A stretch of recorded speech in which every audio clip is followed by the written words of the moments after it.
A very good afternoon to you all. Thank you for watching UBC Television. This is the last day of the month of July 2022, the 31st day, and this is also the weekly roundup bulletin, the bulletin that brings you those stories that made headline news from within the week. However, we have a fresh story coming in this morning. Rains have caused havoc in Mbale, Bududa and neighboring districts.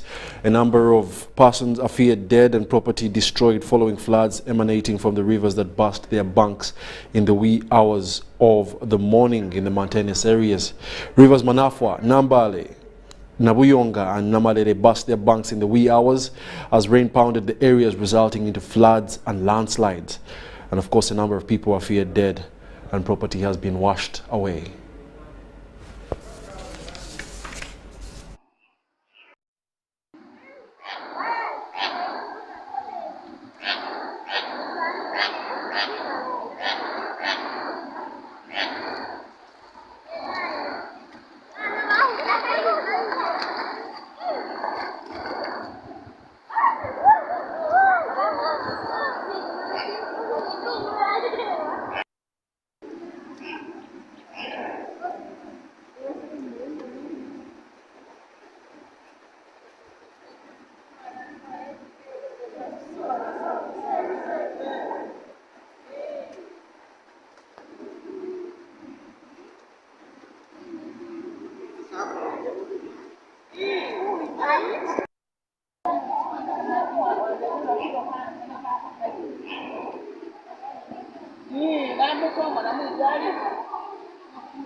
Obula amazi yakoze ebindi abantu wano.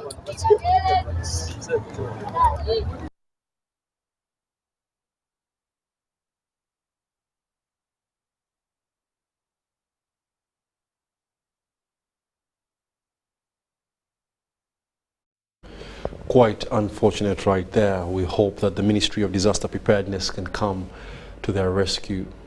Now, into the weekly news roundup. President Yoweri Kaguta Museveni, who is also the Commander-in-Chief of the Uganda People's Defense Forces, this week commissioned 102 Special Forces Command Officers housing units at Kambarage and Nyerere quarters in Lunyo and Tebe municipality. The housing units were constructed by the SFC Engineering Unit. We have a detailed report.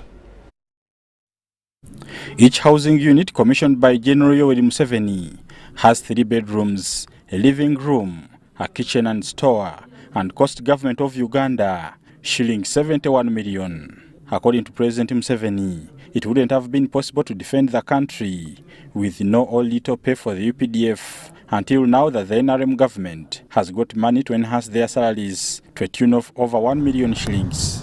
Otherwise, we would not have been able to defend Uganda if we had to say houses first.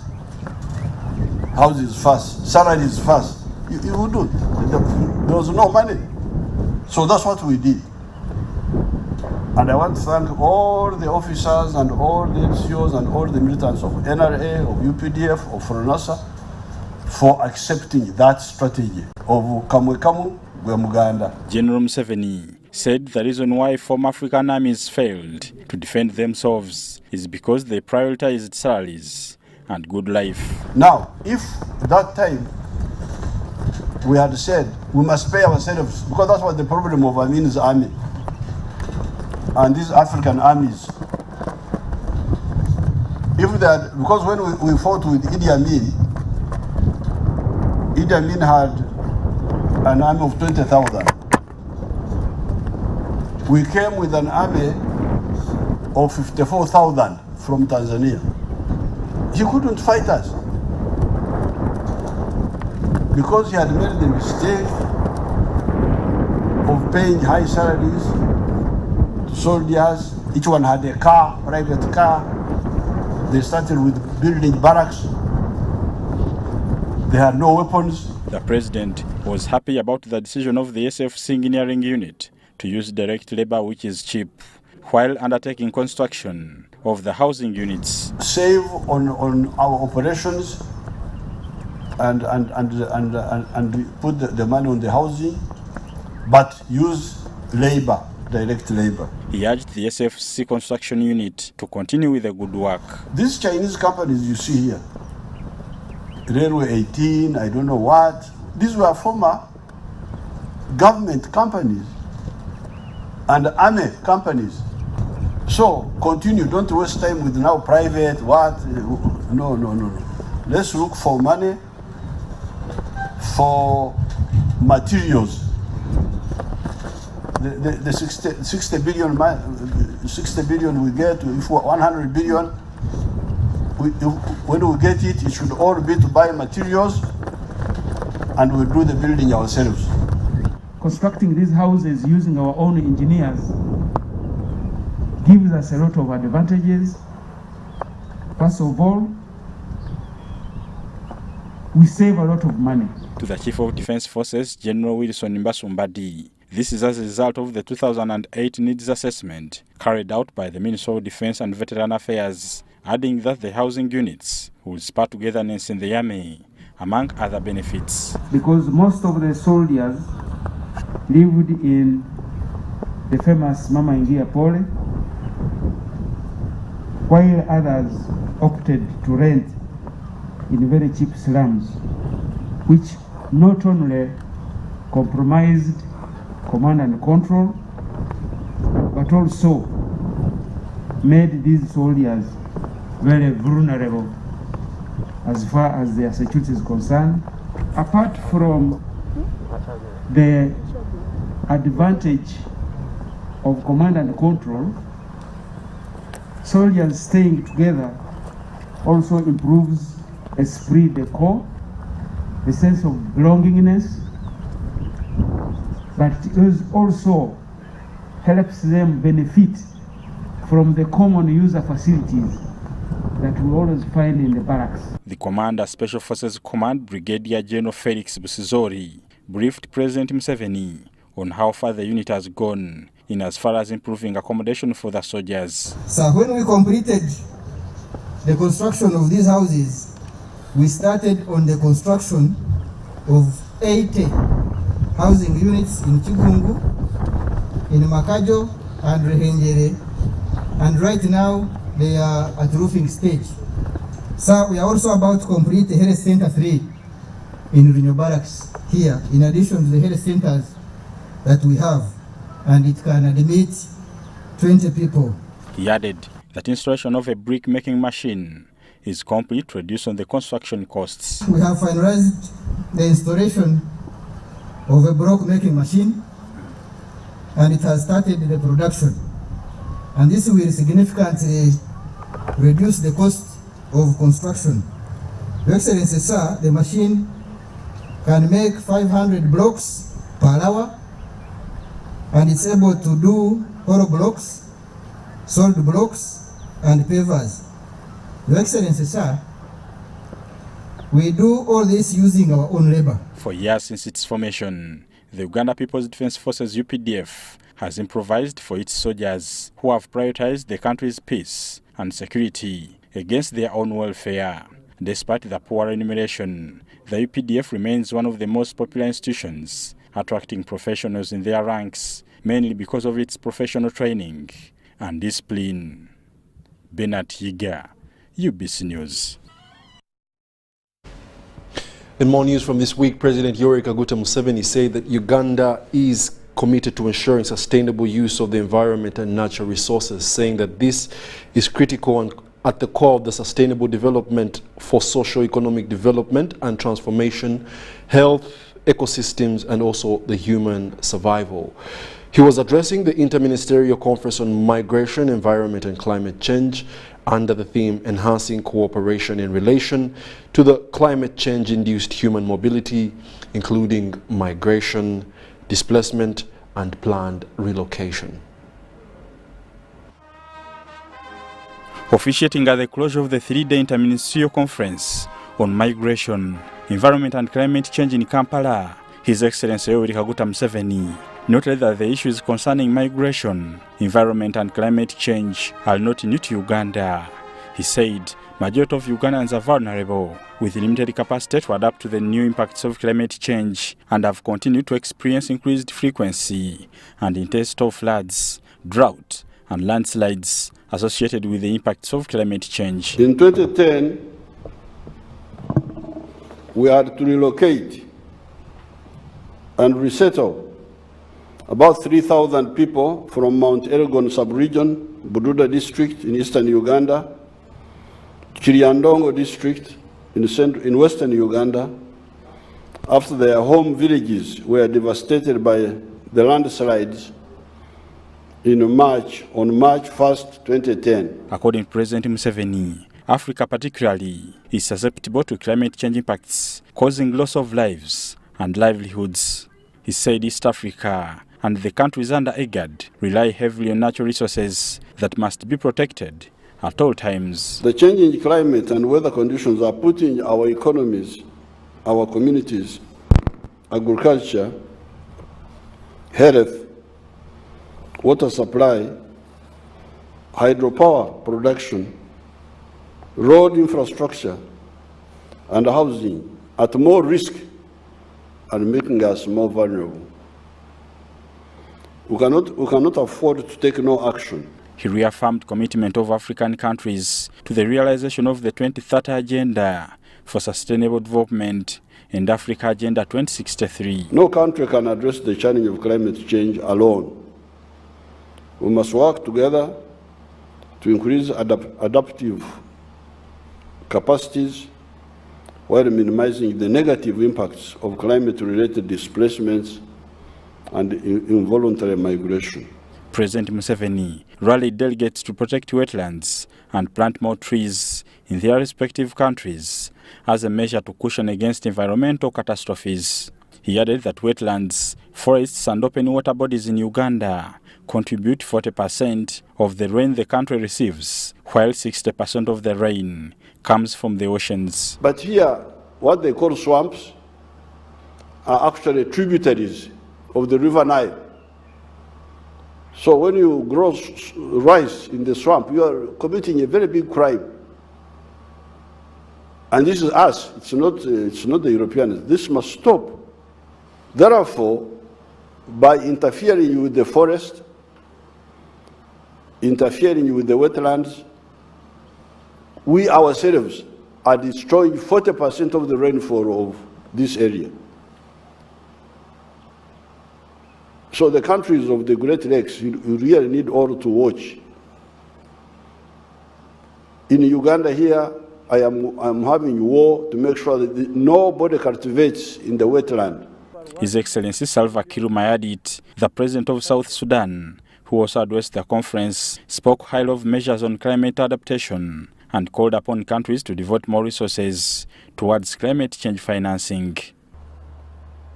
Despite the urgency of climate change, we are yet to receive 100 billion United States dollars pledged by the developed world to the developing world in 2020.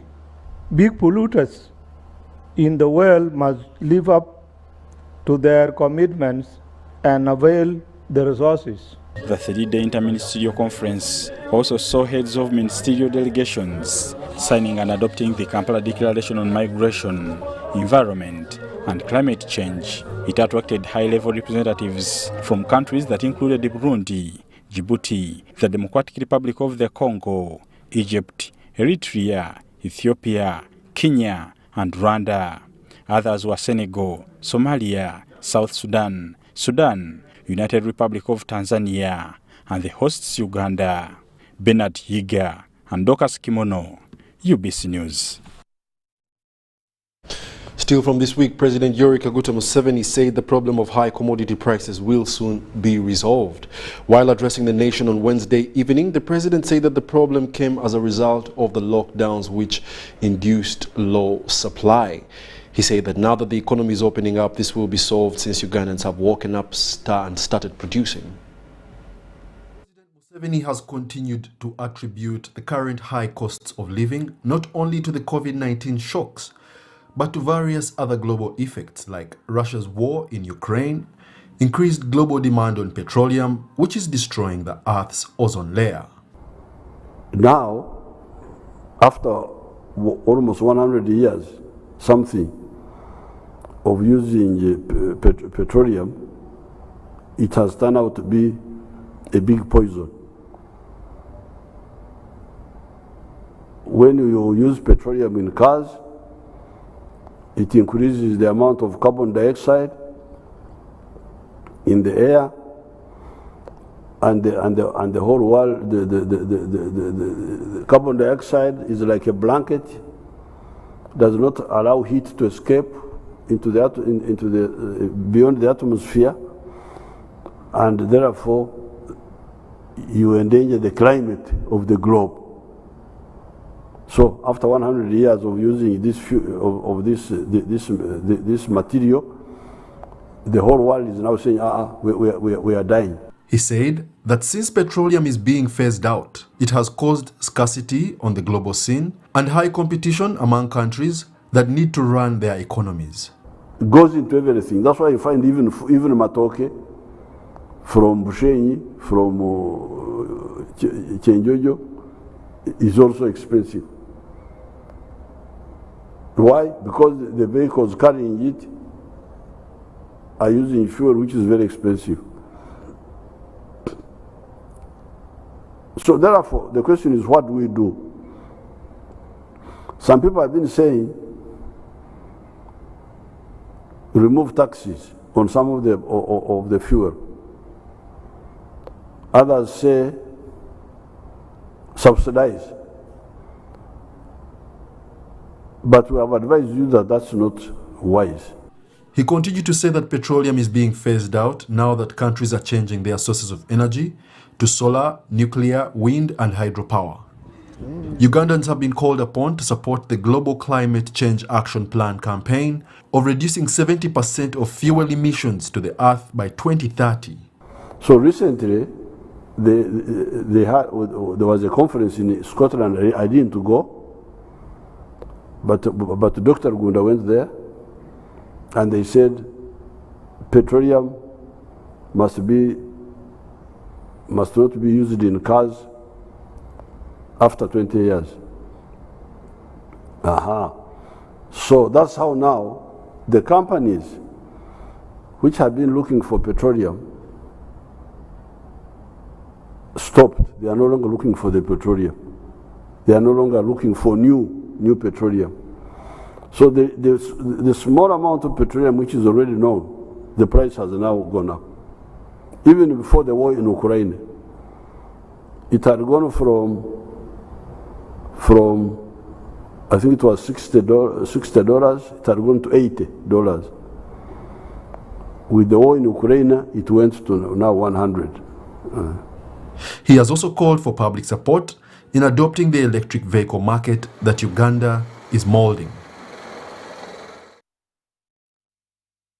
Furthermore, the long-distance runner Victor Kiplangat this weekend won Uganda her first ever marathon gold at the Commonwealth Games.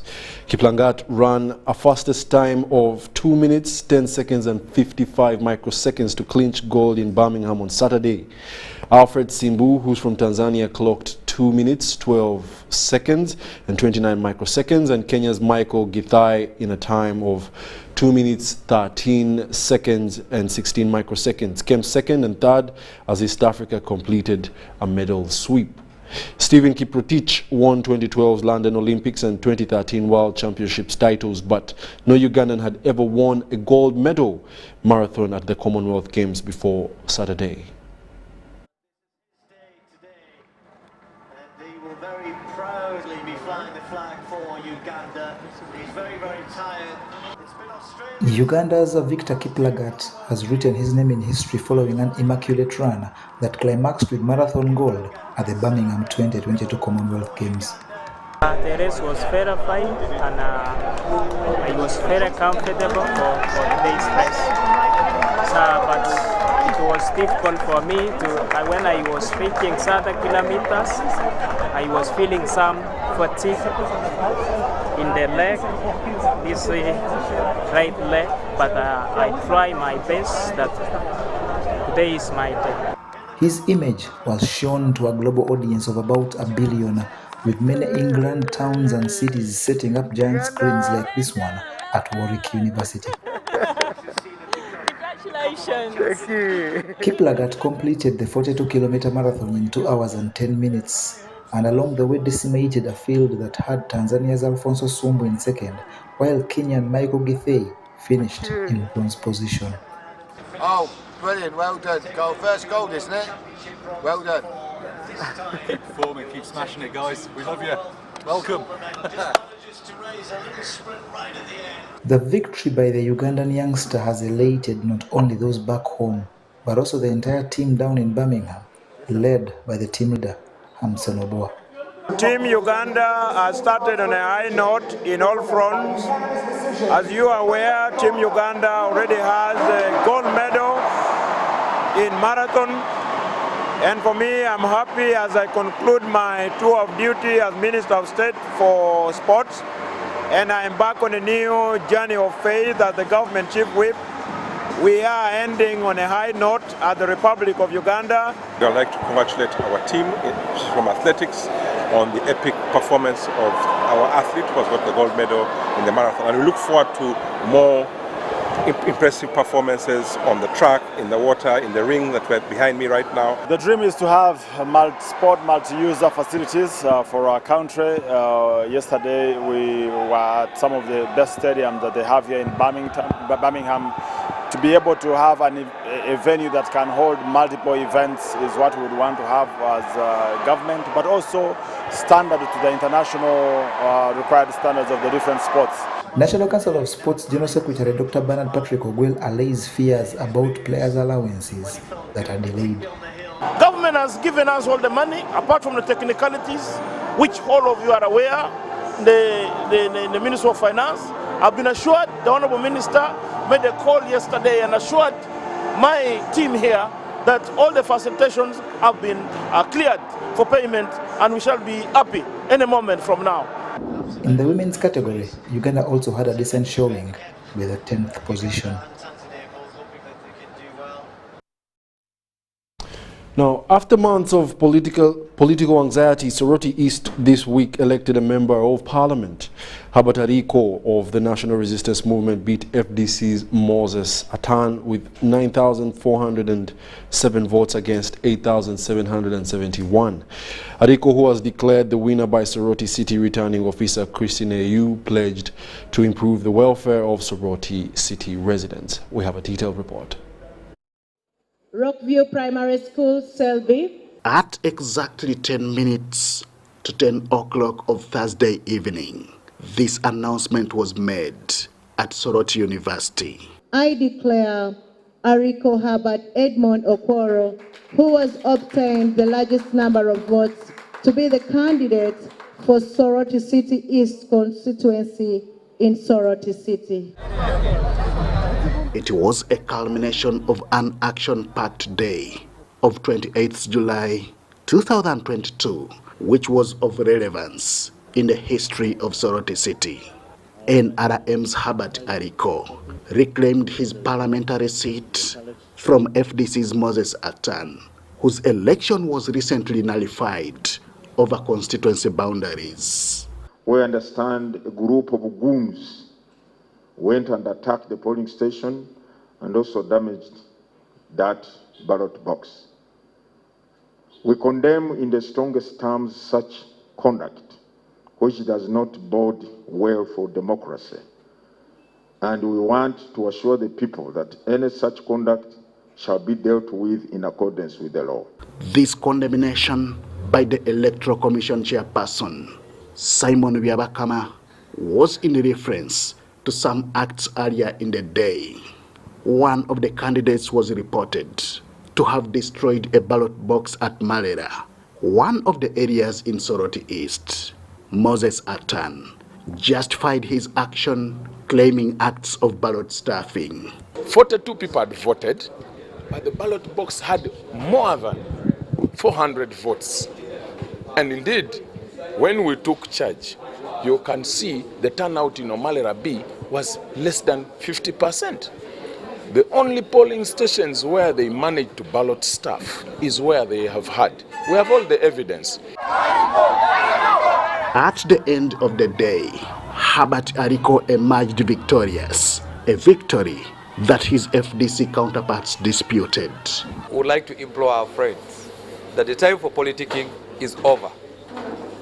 Let us focus on seeing the few gains that we can pick up for the remaining term of this government, which is about 4 years, so that Soroti can also get opportunity to benefit from the intentions of the NRM government. And we don't come here to congratulate Ariko.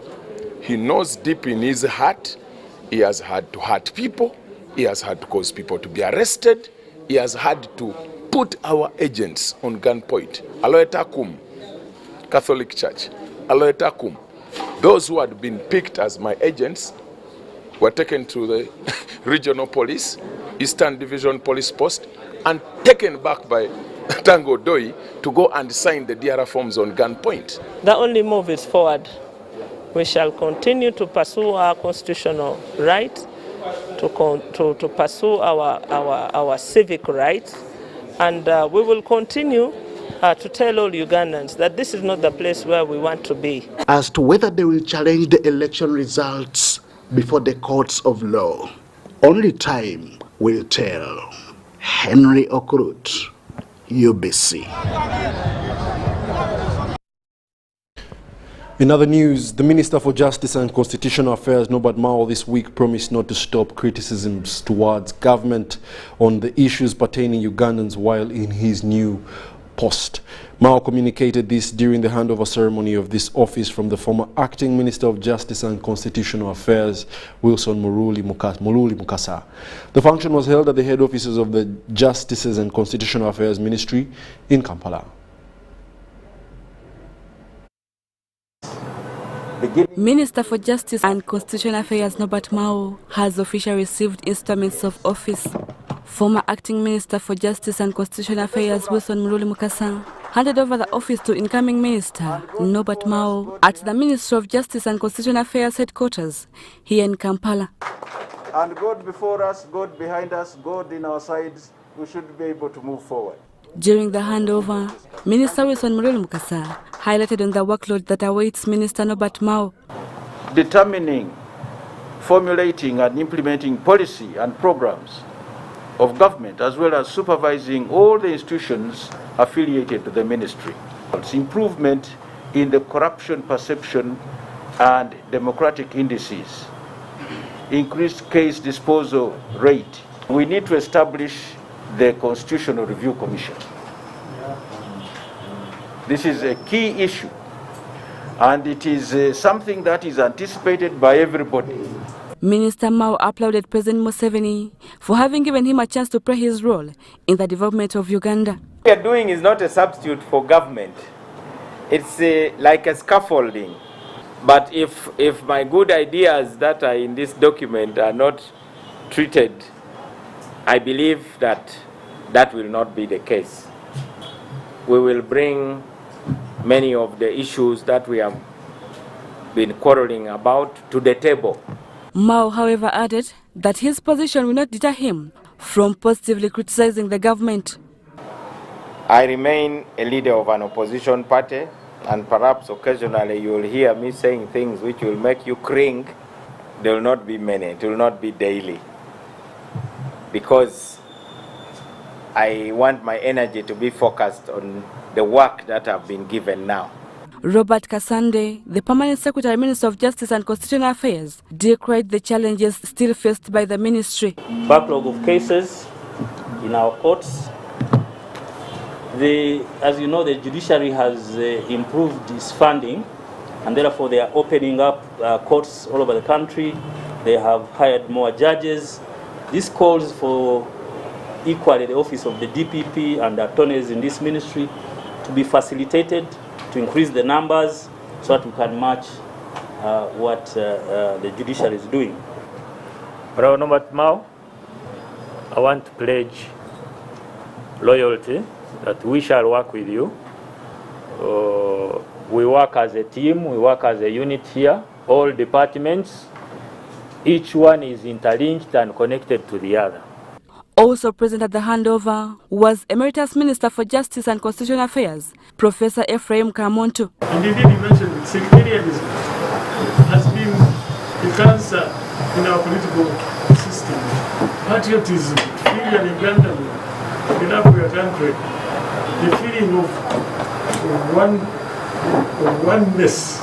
Witnessing the ceremony were Minister of State for Primary Health Care, Margaret Mohanga, the Director of Public Prosecutions, Jane Francis Abodo.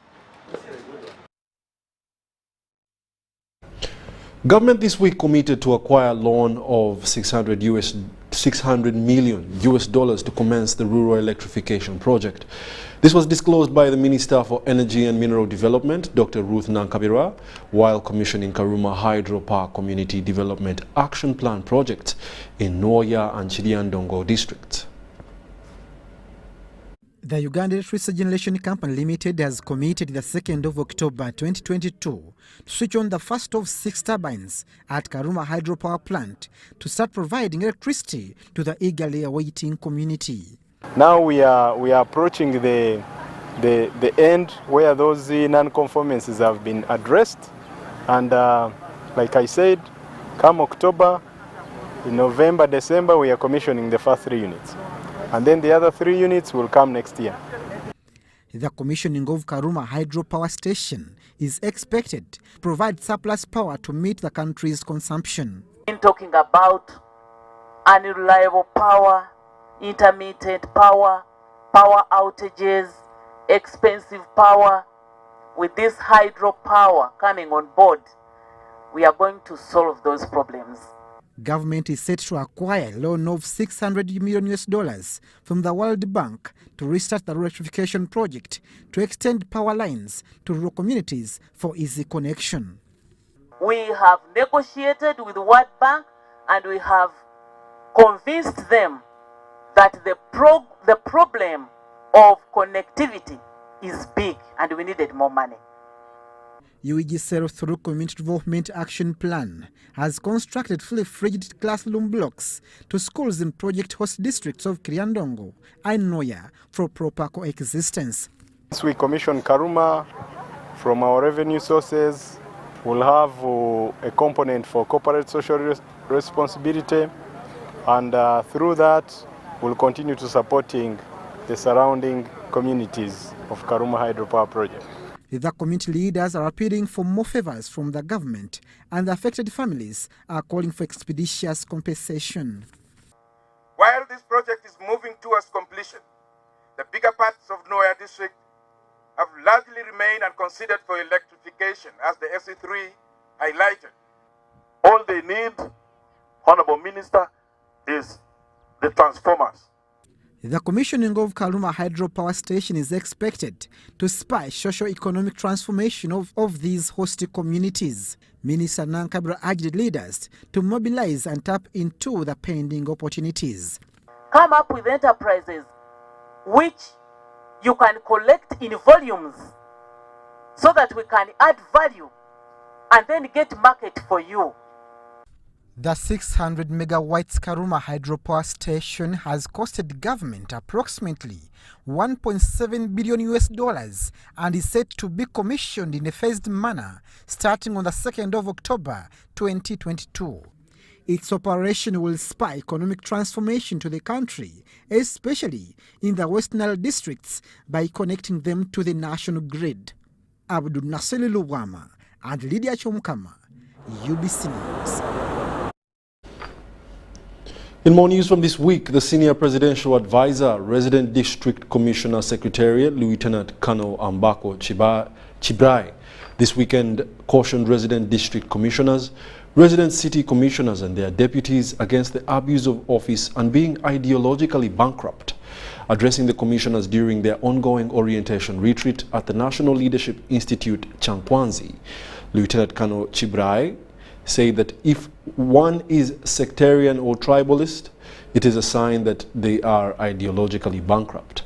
He also tasked the commissioners to desist from abuse of office because it undermines the image of the office of the president.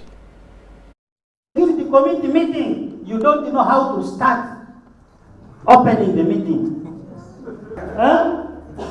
Are you getting me? Yes, sir. Then inadequate interpersonal and public relations within the office and in the district. These are the proposed way forward. Development of all-inclusive operational plan to guide the field structure on what to do, how to do it, when to do it, to ensure delivery of services, to achieve promises and commitments made by HE, the President, which is documented in the Manifesto 2021-2026. You are required to have total commitment to the assignment given to you by His Excellency. And want to deliver to the expectation of His Excellency the President. Are you getting me? Any failure by any one of you without exploitation of available opportunities and without explanation that can be forgiven may not be tolerated, because all of you are capable and can deliver. Thank you.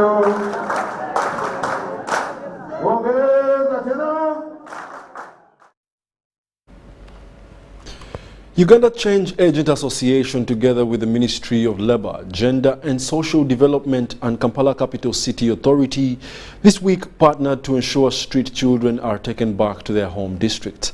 This was disclosed during Uganda Agent Association National Annual Delegates Symposium in Namugongo.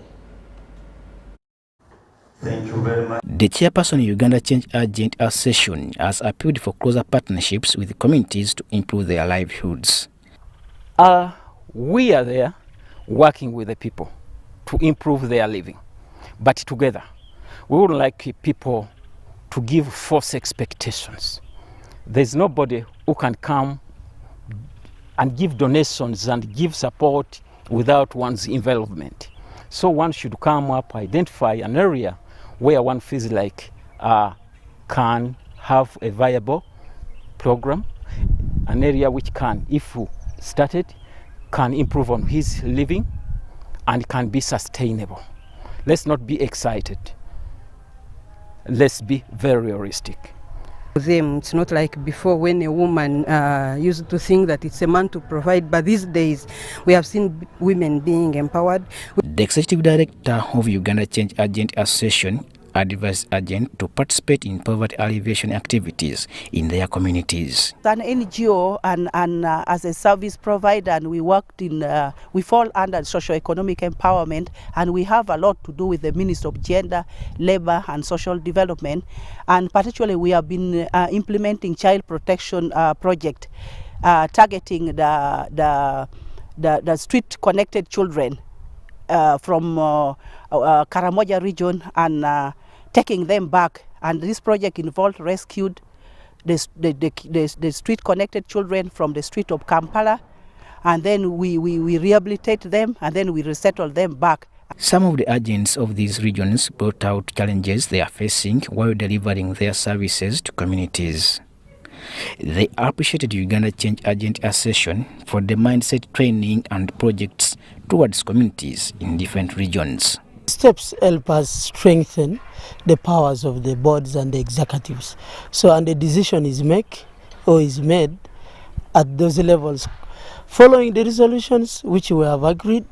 That please the district use the change agents in Sironko district because they have a lot of knowledge for transforming vulnerable communities. The symposium was attended by delegates from all regions covered by Uganda Change Agent Association. Kenneth Tanaba and Justin Nakami compiled this report for UBC News.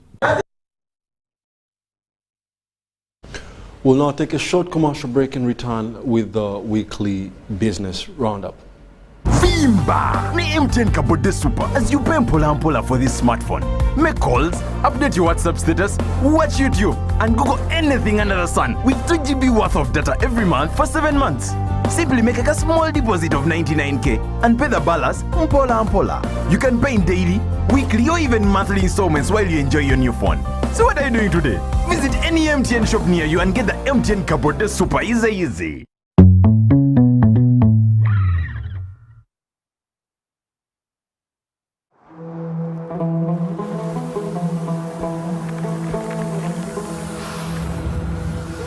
A World Cup in the desert? The first one in the Middle East. The first to be held at the end of the year? That's crazy.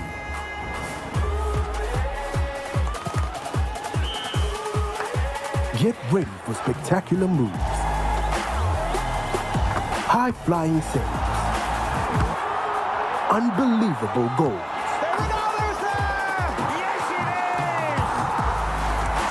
out-of-this-world celebrations. Would you believe it? What a moment here! All 64 matches live.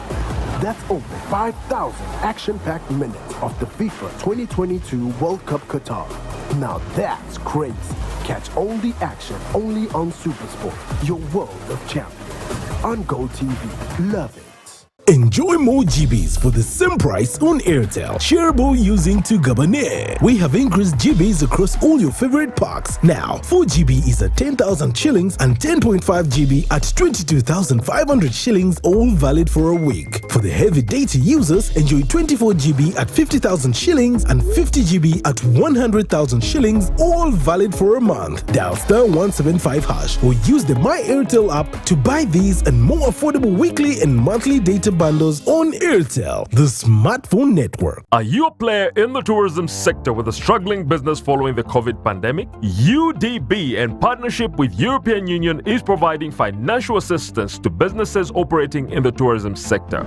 You can access subsidized loan with grants, loan with a tenure of up to 5 years, free business advisory services, and free environmental impact assessment. Visit www.udbl.co.ug/call for applications to apply.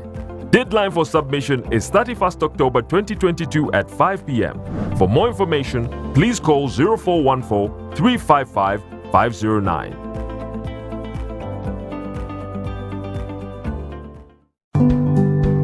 Did you know it is mandatory to have all births registered and a birth certificate issued? Failure to do so attracts a penalty of imprisonment or a fine. It's proof of age and belonging to parents, protects and provides children with legal rights from crimes and abuse like defilement and child labor. Give your children a good future today and have their birth certificates. For more information, visit the NERA office in your area or visit our website www.nera.go.ug. This message is brought to you by NERA. Oh, Susan, I want to propose to Rose. Yes, and this time I am serious. Have you guys had sex? Duh, of course. And have you had sex without using condoms? Hey, nga you're curious. I'm more concerned. Are you having sex with other people? Hey, hello, is this an interview or what? No, just things you should think about. Do you know Rose's HIV status? Okay, this is serious. Should I be worried? It is actually serious. do you know your HIV status? I think I am safe. Many times we get into situations that put us at risk of HIV. However, the first step to ending HIV is getting tested and knowing your results. It's Time Up HIV. Call 0800-211-046 or text 8080 toll-free for more information about how to prevent HIV. This message is brought to you by Ministry of Health with support from USAID. Get connected today with the My Airtel 4G smartphone and enjoy free data for 1 whole year worth 86,500 Uganda shillings. That's free 2 GB for the first month and free 1 GB for the next 11 months at only 250,000 Uganda shillings with free data for 1 whole year worth 86,500 shillings, making the effective price of the 4G phone 163,500 shillings only. Airtel, the smartphone network.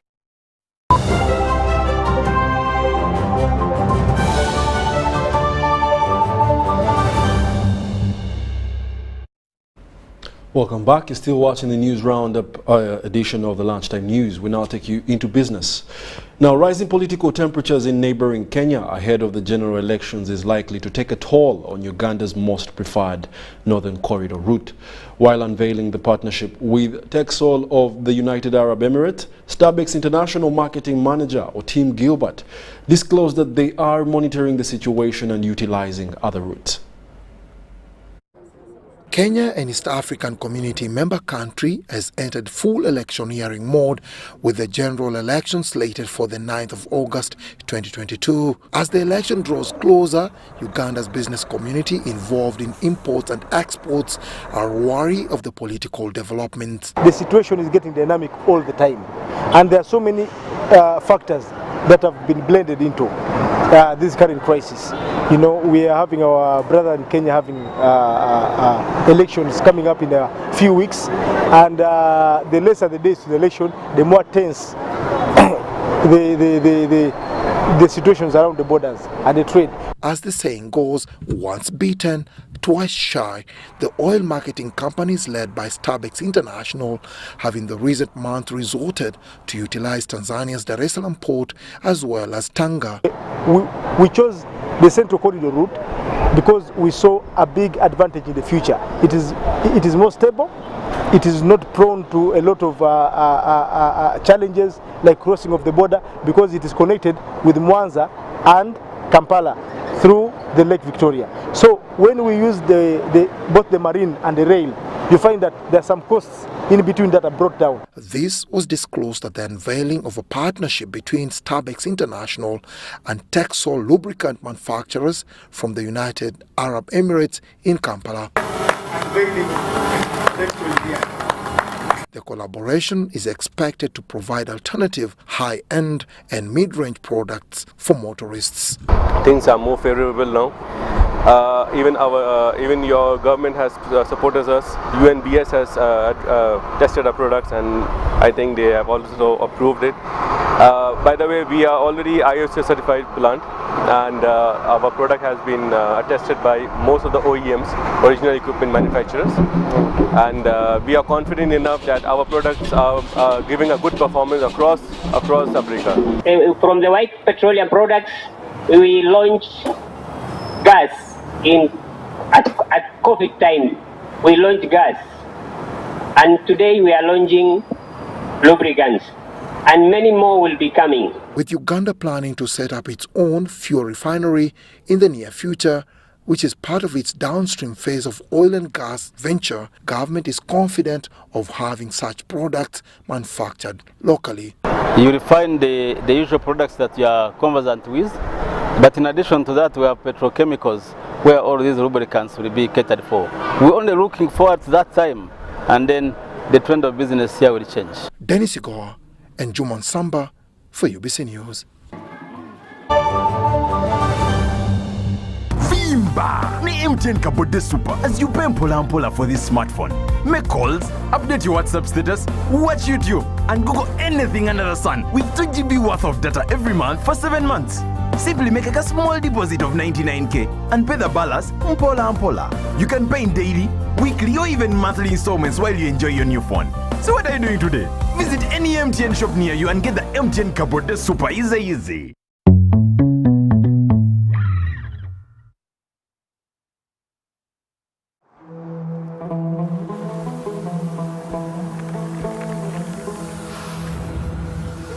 A World Cup in the desert? The first one in the Middle East. The first to be held at the end of the year? That's crazy.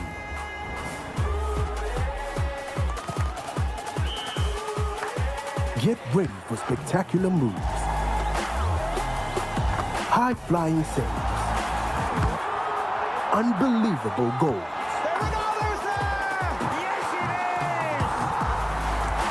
Out of this world celebration. Would you believe it?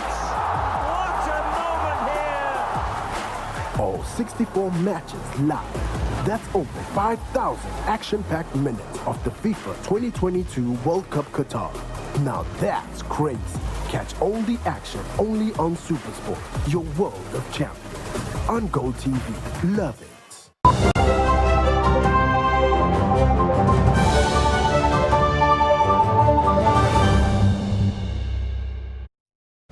And yes, it's now time for the sports news. Now, Golola Moses of Uganda will be hanging up his kickboxing gloves come December 2022. As he prepares to retire, he spoke to UBC this week about his kickboxing journey, being a champion, and his next venture in line with sport. The year 2010, Uganda was graced with rare talent, a motor-mouthed man with physique. Golola Moses, a ghetto boy who would later become a darling to many. I wake up sometimes when the mosquitoes are sleeping. Next day which other people can't see. And as he camped in the ghettos of Kawempe before elevating to the hills of Kabale, Golola became a household name. Yeah, this is Golola Moses of Uganda. I'm here in Mabila Forest, camping with the tigers, with the hippopotami, with the pumpkins. Also camp with them here. The suburbs of Kawempe in the outskirts of Kampala produced a joy to watch with a boxing background and later held the Kickboxing Federation on his shoulders.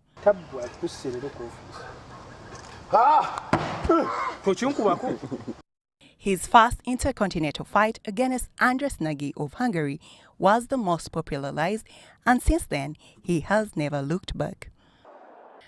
A fight to remember was his challenge for the World Kickboxing title against Abdul Kadir Rahim, attracting more fans close to those at Nambole on a good Uganda Cranes Day.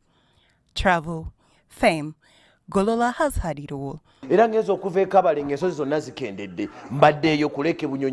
of the historical lakes in the world, second in the world, first in Africa. I've been eating crayfish. That's all. Crayfish.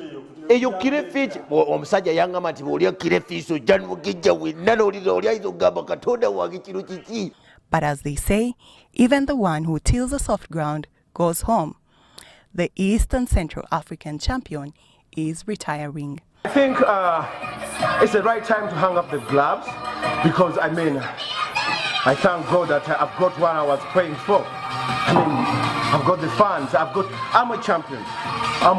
I've fought everybody. He has also expressed his grievances towards the neglect of kickboxing sport, echoing that as an individual, he has not really had an intangible government support throughout his career.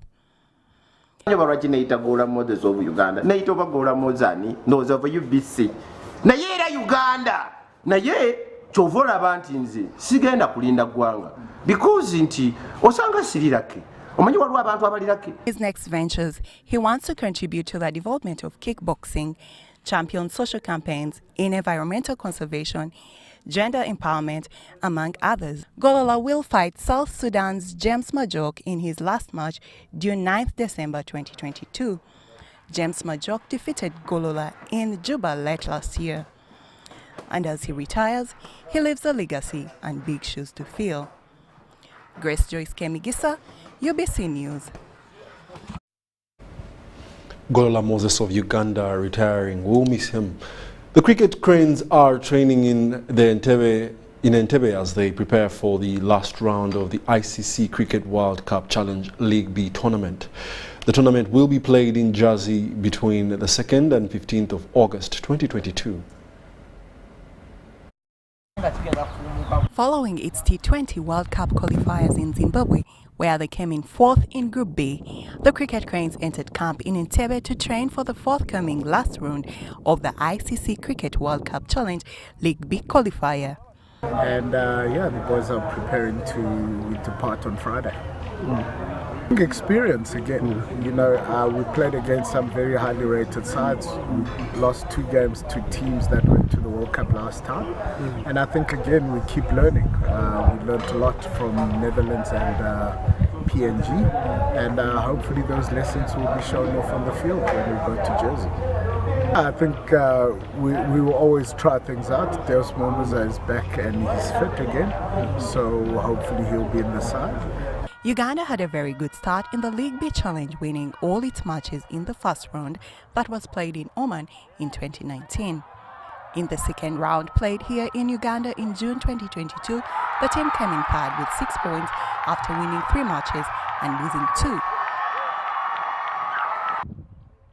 For a week now, the team has been in training, putting emphasis on stamina, resilience, tactical bowling and batting. As they head to Jersey, the national cricket team is optimistic, promising to strive for the best on the pitch. Yeah, conditions nadala kati Jersey agamba wicket ziri slow, tuzanyire wicket zibadde slow nnyo Zimbabwe, so adjustments zino obeerawo kyogala tukikolako wano ku practice twagala tuzanye wetutuuka eri buli kye tugenda kukola wano leero ku practice yaffe tukikola nga tutunuulidde Jersey, so wickets zigenda beera slow, abazanyi balina okitegeera nga tukyali wano.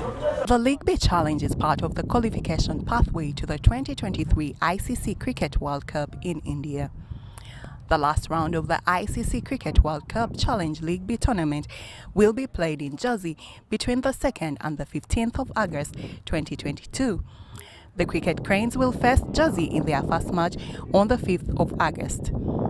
Uganda needs to finish top of the table to move to the ICC Cricket World Cup playoffs, from where the top 2 teams will advance towards the 2022 ICC Cricket World Cup qualifiers to be played later this year. Grace Joyce Kemigisa, UBC News.